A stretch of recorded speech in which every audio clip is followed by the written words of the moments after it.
Kabarto lagi cari sebuah MPV yang bisa diandelin dengan range under 500 juta.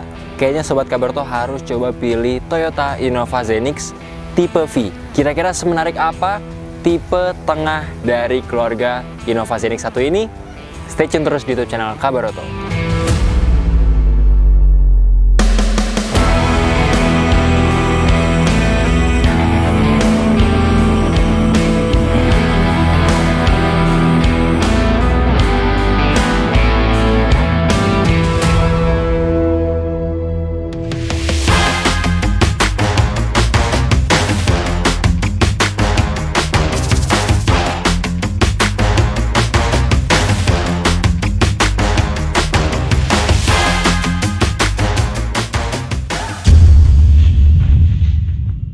Walaupun nggak setinggi tipe G ataupun yang versi Zenix Hybrid, tapi kita akan coba ulas semenarik apa tipe V yang rasanya masih terjangkau dan bandrolnya ada di bawah 500 juta. Yang pertama, kalau misalkan kita ngomongin tampilan sebenarnya nggak terlalu beda, hanya aja mungkin kalau yang tipe V ini tidak semanis dari Toyota Innova Zenix tipe modelista nih Sobat Kabarto. Kalau Sobat Kabarto perhatikan dari segi lampu dan juga grillnya khas akan tampilan dari Innova Zenix. Dan yang menariknya kalau misalkan kita lihat ke arah samping nih, gue pengen kasih tahu juga nih ke Sobat Kabarto bahwasannya dimensi dari Toyota Innova Zenix tipe V memiliki panjang nyaris 5 meter, yang mana untuk sebuah MPV kalau misalkan kita golongkan ini tergolong panjang. Kenapa? Karena basis ataupun platform dari mobil ini sudah menganut dari platform TNGA, yang mana sasisnya bisa dikatakan lebih rigid 30% dari generasi sebelumnya dan memiliki hal yang baik, yang mana area kabin menjadi lebih luas daripada generasi sebelumnya. Dan kalau misalkan kita lihat ke arah bawah, nah tadi kita juga sempat tes nih Sobat Kabarto bahwasannya kita udah keliling-keliling ke daerah yang cukup menanjak, dari jalanan halus sampai berbatuan, semua bisa dilibas dengan sektor kaki dari Innova Zenix tipe V, yang mana untuk yang tipe V ini untuk peleknya single tone, terus habis itu menggunakan pelek 17 inci dengan profil ban 215/60 ring 17. Dan juga kalau kita bisa lihat di sini area ground clearance-nya pun cukup tinggi nih Sobat Kabarto. Jadi kita tadi melewati jalanan yang berbatuan dan juga tikungan tajam pun nggak ada nyangkut sama sekali nih. Nah, sekarang gue pengen kasih tahu mesin dari Innova Zenix tipe V.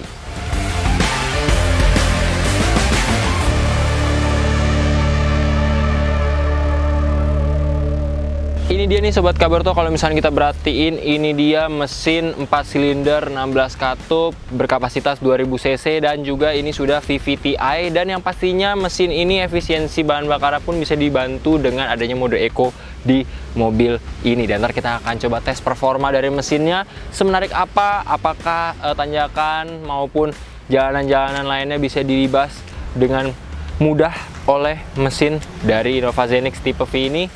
Lanjut lagi, kita review yang lain.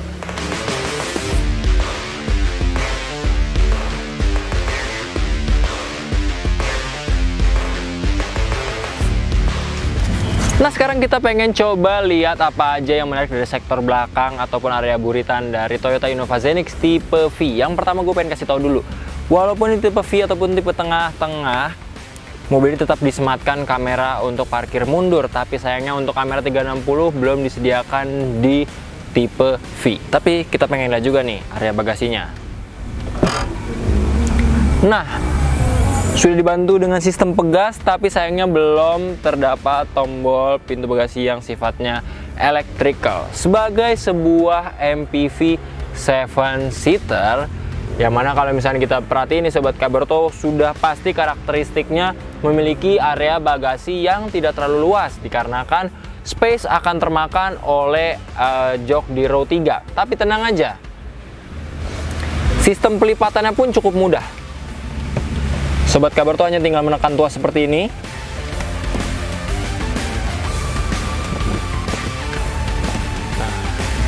Maka sistem pelipatan pun atau area bagasi menjadi rata lantai dan di sini kita bisa lihat masih ada space tambahan lagi, yang mana ini agak tricky nih Sobat Kabaroto. Jadi Sobat Kabaroto mungkin bisa menyimpan storage lainnya di sini yang bisa difungsikan mungkin untuk menaruh sepatu ataupun barang-barang yang sifatnya tidak bisa dicampur. Penempatan yang cukup praktis di tengah space yang sebenarnya kalau misalkan row 3-nya ditegakin nggak terlalu luas, tapi nice buat Toyota karena bisa memanfaatkan space di area bawah dari lantai bagasinya. Dan cara nariknya lagi cukup mudah, terdapat kain yang bisa dijadikan alat pegangan, dan talinya pun cukup panjang.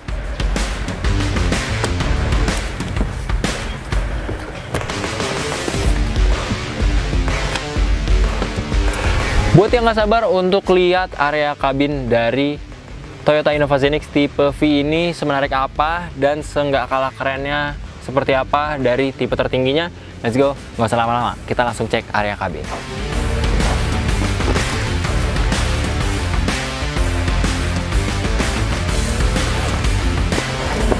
Nah, sekarang kita udah masuk ke area kabin dari Innova Zenix tipe V nih sob, yang mana sebenarnya secara impresi awal tampilannya masih tetap luxury, dimana di sini perpaduan bahan keras dan juga bahan soft touch yang didominasi oleh warna coklat tua dan juga hitam, mengusung kesan elegan di area dashboard dan juga sekitar kabinnya. Warna coklat dan juga hitam pun berpadu sampai area jok, yang mana untuk joknya ini modelnya semi bucket yang pastinya cukup nyaman dengan, kalau kita bisa lihat di sini. Nah, untuk pengaturan lingkar kemudinya sudah tilt and telescopic dan bisa disesuaikan juga posisi berkendara Sobat Kabaroto dengan tuas yang bisa mengokang untuk mengatur tinggi rendahnya dari jok pengemudi. Di sisi kanan, kalau misalnya kita melihat di sini terdapat retractable atau pengaturan dari spion kanan dan kiri secara elektrikal, central lock. Terus habis itu ada juga untuk pengunci dari jendela, dan di sini ada leveling lampu yang bisa difungsikan secara manual. Leveling lampunya terdiri dari 0 sampai 5, dan di sini AC-nya pun sudah disupport dengan ion yang pastinya aliran udaranya akan lebih bersih nih Sobat Kabaroto. Dan kalau misalkan kita lihat lagi ke area depan, di sini hampir sama dengan Innova Zenix pada umumnya, yang mana monitor cluster instrumennya masih model analog atau jarum di kanan dan kiri, dan dibantu di tengah dengan layar MID. Dan juga di sini terdapat monitor infotainment yang sudah support Android Auto dan Apple CarPlay, yang pastinya cukup gede dan accessible. Plus, nah ini dia nih yang menariknya nih Sobat Kabaroto, konsol tengahnya dibuat sedikit menanjak. Apa keuntungannya? Selama tim Kabaroto melakukan pengetesan, aksesibilitasnya pun tergolong mudah, seperti saat kita pengen mengoperasikan electric parking brake, mode hot, ataupun mode eco, itu sangat mudah. Jadi kita nggak perlu nyari ke bawah, melainkan tangan kita lebih mudah seperti ini. Kecenderungan lebih mudah untuk mengakses seperti ini dibandingkan mendatar ke arah bawah. Jadi ini merupakan sebuah penempatan yang sebenarnya cukup simple tapi sangat fungsional banget, dibantu dengan transmisi CVT otomatis dan juga manual 5 percepatan. Ruang-ruang penyimpanan di mobil ini cukup banyak, apalagi kalau bisa lihat di konsol tengah pun ada space yang cukup dalam, cup holder, bottle holder seperti biasa, dan space tambahan ada di sini untuk ruang-ruang penyimpanan kartu-kartu ataupun benda-benda yang ingin diakses secara cepat saat kita berada di jok penumpang depan. Dan ternyata mobil ini juga sudah dilengkapi dengan lampu penerangan yang cukup baik yang bisa di setup di atas sini. Tapi ngomong-ngomong soal area atas, sayang banget untuk yang naksir sama tipe V, Sobat Kabaroto belum bisa dapetin panoramic sunroof seperti di tipe G ataupun yang versi modelistanya, karena tipe V ini belum dilengkapi dengan panoramic sunroof. Nah, nggak usah berlama-lama, sekarang gue pengen kasih tahu ada hal yang ternyata cukup bisa mengobati rasa patah hati Sobat Kabaroto yang nggak kedapetan panoramic sunroof di tipe V, tapi kalau jadi penumpang ada hal yang cukup menarik dan bisa memanjakan diri selama perjalanan jauh. Penasaran ada apa? Let's go, kita ke belakang.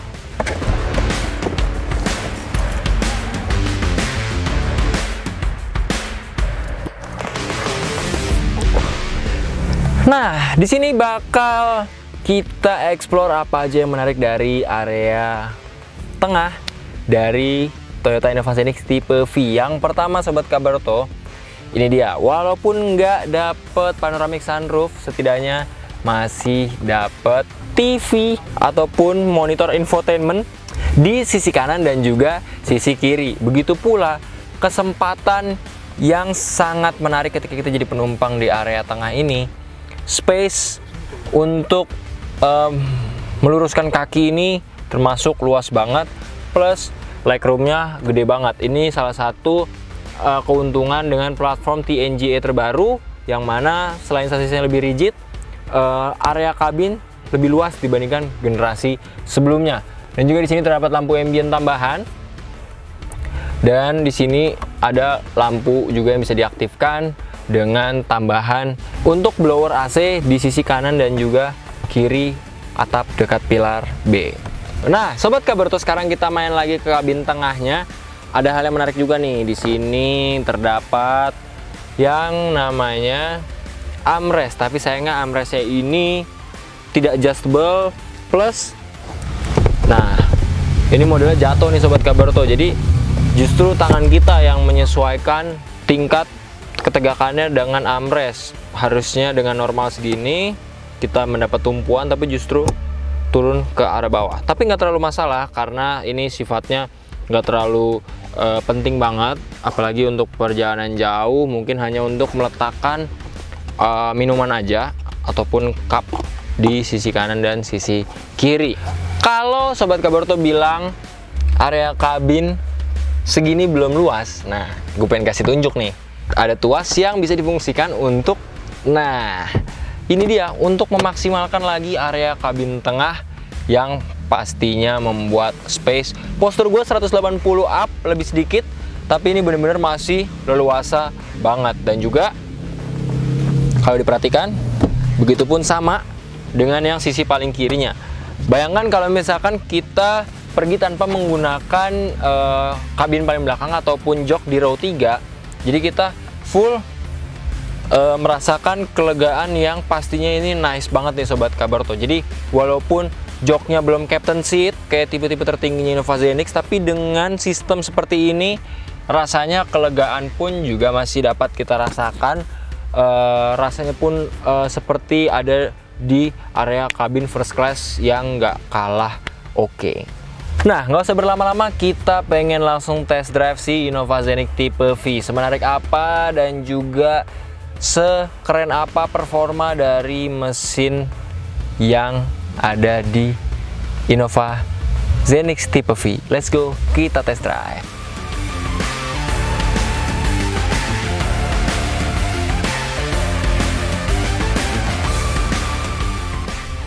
Oke Sobat Kabarto, sekarang kita lagi melakukan pengetesan dari Toyota Innova Zenix nih Sobat Kabarto. Tapi perlu dicatat, kita sedang melakukan pengetesan yang tipe V dan juga ini yang gasoline alias bensin, jadi bukan yang hybrid ya. Sekarang kita akan bahas sebenarnya dari tadi kita udah keliling-keliling sambil melakukan pengetesan. Secara handling dan suspensi masih sama, tidak ada bedanya dengan yang versi hybrid, karena pun platformnya pun sama dengan platform TNGA, platform terbaru dari Toyota. Dan di mobil ini juga dilengkapi dengan fitur keselamatan terkini dari Toyota, yaitu Toyota Safety Sense, yang diantaranya ada fitur yang pastinya asik banget buat Sobat Kabarto yang mungkin belum terlalu berani bawa mobil tanjakan karena takut mundur, yang adalah Hill Start Assist, yang pastinya itu bisa ngebantu banget nih buat Sobat Kabarto yang mungkin mau bawa mobil ke daerah-daerah puncak, ataupun justru kalau di dalam kota mungkin kalau mau nyari parkiran mobil tapi harus nanjak-nanjak terlebih dahulu. Mungkin fitur itu kepake banget nih. Sekarang kita bahas masalah mesinnya sob. All new Kijang Innova Zenix V AT gasolin ini menggendong mesin M20A FXS 4 silinder segaris DOHC Dual VVTi berkapasitas 1997 cc. Dengan kemampuan menularkan tenaga maksimal sebesar 174 daya kuda pada 6.600 rpm dan torsi 205 Nm pada 4.500 sampai 4.900 rpm. Semua itu dipadu dengan transmisi CVT dengan penggerak roda depan pastinya. Waktu tim Kaberto melakukan pengetesan, tarikannya emang gak langsung begitu berasa aja, tapi naik secara perlahan untuk mencapai kecepatan tinggi. Transmisi CVT diberi pengaruh tarikan yang halus tanpa hentakan ketika perpindahan giginya. Untuk berlari mencapai 120 km per jam, nggak bakal berasa. Kinerja suspensi ikut membuat kendaraan tetap diam pada kecepatan tinggi. Secara visibilitas, mobil ini cukup nyaman banget karena untuk pilar A-nya sendiri, kalau misalkan gue sebagai pengendara, gue merasa blind spotnya nggak terlalu besar dan masih dapat ditoleransi. Dan kalau misalnya kita melihat ke kaca depan, visibilitasnya juga cukup baik, cukup lebar, tidak ada gangguan yang berarti. Begitupun saat gue melakukan cek ke kaca belakang melalui spion tengah, tidak ada area yang menutupi pandangan gue saat melihat ke kaca belakang melalui spion tengah. Secara pengoperasian tombol-tombol yang ada mulai dari lingkar kemudi sampai tombol-tombol yang ada di sekitaran konsol tengah ini sangat mudah diaplikasikan banget nih sob, apalagi saat kita mungkin sedang berkendara sendirian, jadi mengoperasikannya cukup gampang nih karena semuanya diletakkan di area konsol tengah yang dibuat sedikit menanjak, jadi aksesnya emang mudah banget buat kita ambil. Kalau ngomongin jalanan menanjak dan juga macet, sebenarnya paling enak nyobain fitur hold-nya dari Innova Zenix nih yang sekarang lagi kita aktifin. Dan juga sekarang kita lagi ada di Eco Mode, jadi bisa menghemat bahan bakar dan juga pastinya bisa menghemat tenaga banget nih. Secara handling mobilnya juga enak, apalagi saat di tikungan-tikungan yang lumayan curam kayak yang lagi kita lewatin ini nih sob. Nah, putaran bawah mobil ini terasa cukup halus dan juga sangat ngisi ya. Tingkat kegedapan mobil ini gua rasa juga tergolong cukup baik nih Sobat Kaberto, karena di jalanan yang lumayan ramai ini saat kita melakukan pengetesan, suara kendaraan dari luar justru nggak terlalu banyak masuk. Bahkan untuk suara dari area engine bay pun tidak ada masuk sama sekali, dan kabinnya terasa cukup benar-benar sunyi dan pastinya akan menambah suasana berkendara yang pastinya lebih nyaman dan pastinya bisa membuat kita memiliki konsentrasi yang lebih juga.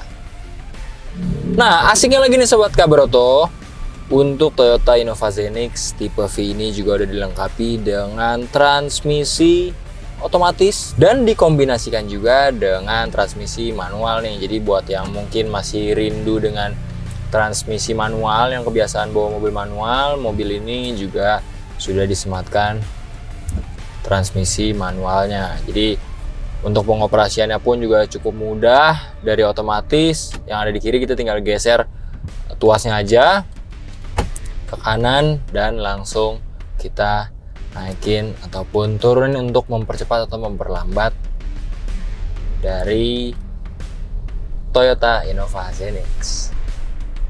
Nah, sekarang kita akan cobain handling dari Toyota Innova Zenix tipe V nih Sobat Kaberto. Dan sekarang kita lagi melewati jalanan yang cukup menanjak sekaligus lumayan berliku. Dan secara handling, karakter dari mobil ini emang tergolong handlingnya masih nyaman banget ya sob, dan juga tergolong nurut nih. Jadi kita nggak perlu effort banget untuk mengendalikan si Toyota Innova Zenix tipe V ini. Plus kita akan coba nih seberapa limbung nih mobil ini kira-kira. Kita akan coba ngelewatin kayak bundaran di kecepatan konstan sekitar 30 km per jam.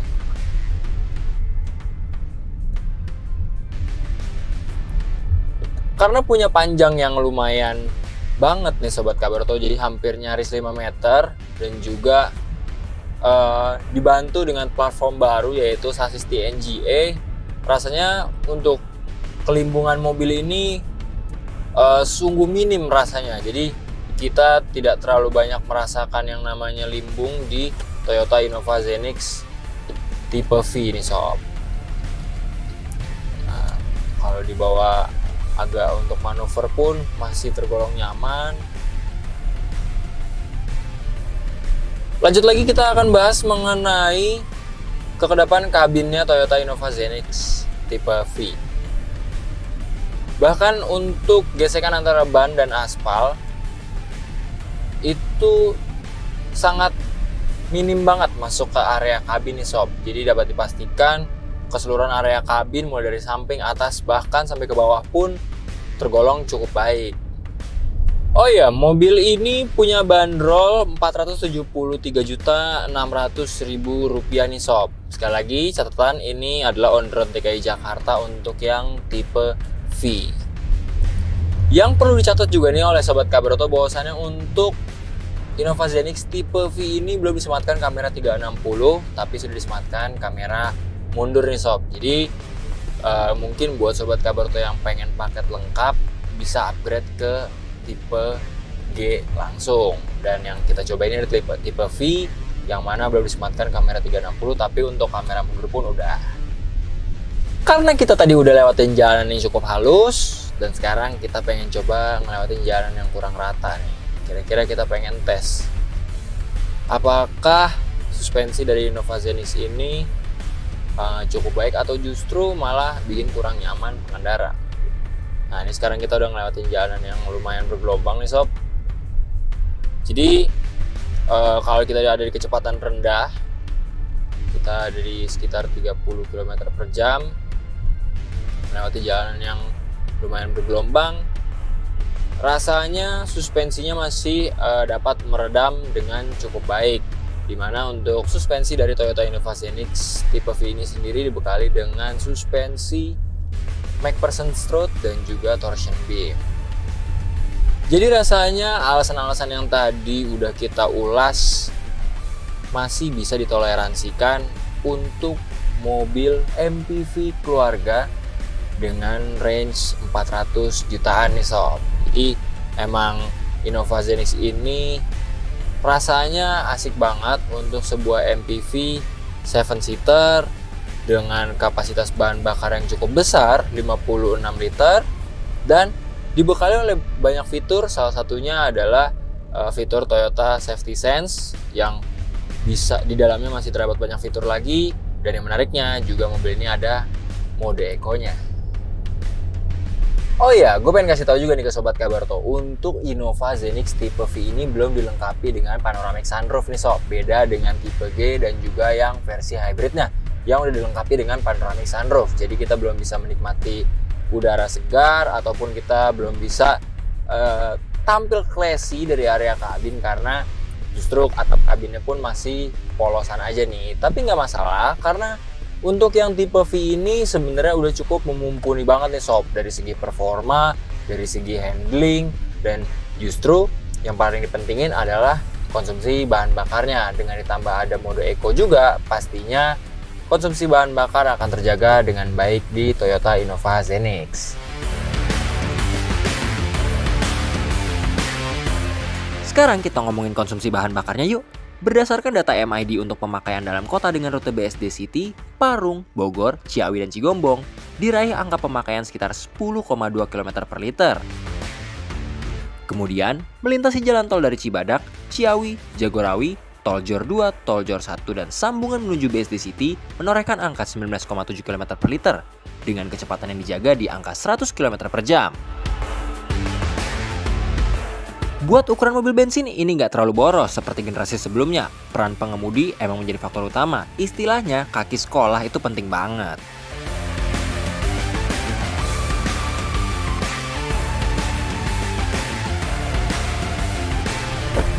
Nah, itu dia sobat Kabaroto, tadi kita udah melakukan pengetesan performa dari Toyota Innova Zenix tipe V dengan bandrol under 500 juta. Sobat Kabaroto bisa dapat kelegaan kabin yang super duper mewah plus performa mesin yang pastinya oke banget. Gimana menurut sobat Kabaroto? Apakah worth it under 500 juta dapat mobil Innova Zenix MPV 7-seater dengan kelebihan yang tadi kita udah jelasin? Kalau gitu gua Dion pamit undur diri, sampai ketemu di review mobil selanjutnya. Bye.